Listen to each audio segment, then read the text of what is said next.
The Royal Commission's examination of sexual abuse in the Catholic Church and the response to it by leadership is now done, and the final report has been handed down. The report is vast and its recommendations are many, so there'll be much to digest and to act upon in the coming years as the full impact is felt in the Church and beyond. The report reveals not only the appalling extent of the abuse, but also the gross failure of church leaders to deal properly with allegations, to deliver justice for victims, and to cooperate with civil authorities. It shows that those who were abused within Catholic institutions were far too often not believed, and that they were neither justly treated nor provided with adequate redress. For too long, the Church denied the extent of the abuse and its devastating impact on its victims, their families, and their friends. These years have been an agonising journey for everyone, not least for the victims who so bravely came forward to tell their stories.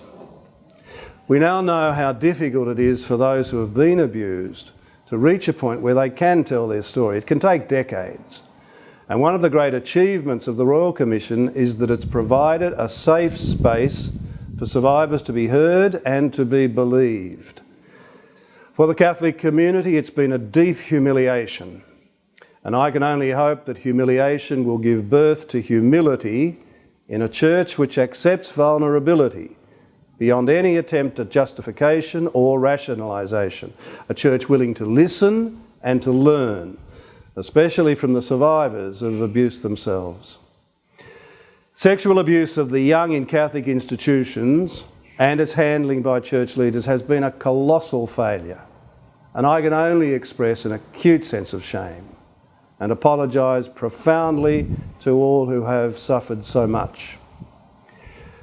What has happened has done incalculable damage to those who were abused.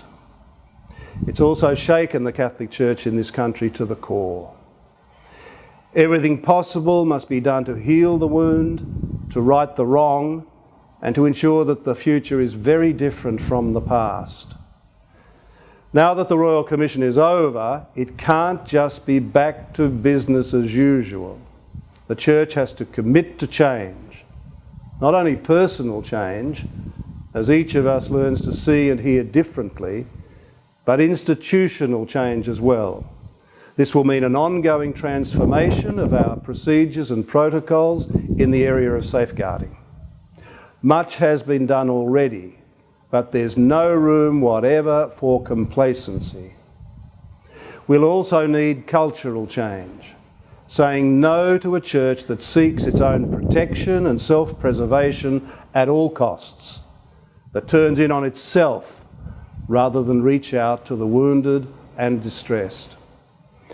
This will also mean changes to incorporate greater transparency and accountability in the governance of the Church.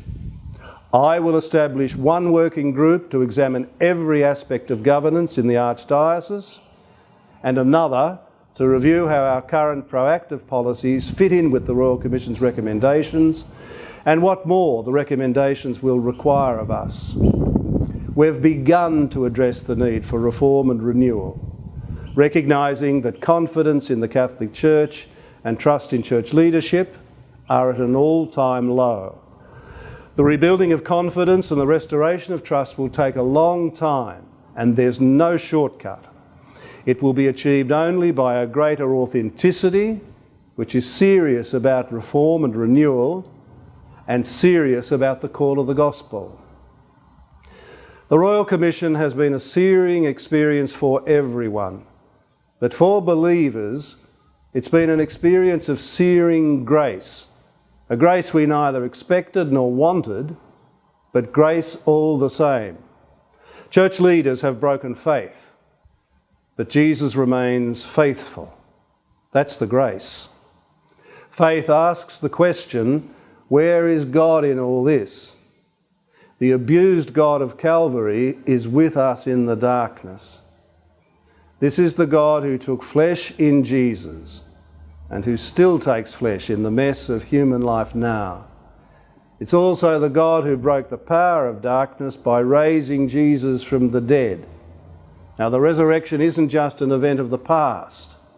It's an experience here and now for those who put their trust in the power of God's love, as we do now, confessing our sin and sharing our hope. As one journey ends and another begins, I invite you to look with me on the face of Jesus Christ, to see there both the sorrow of Calvary and the joy of Easter, to understand the past and to glimpse the future that the God in whom we hope is already preparing.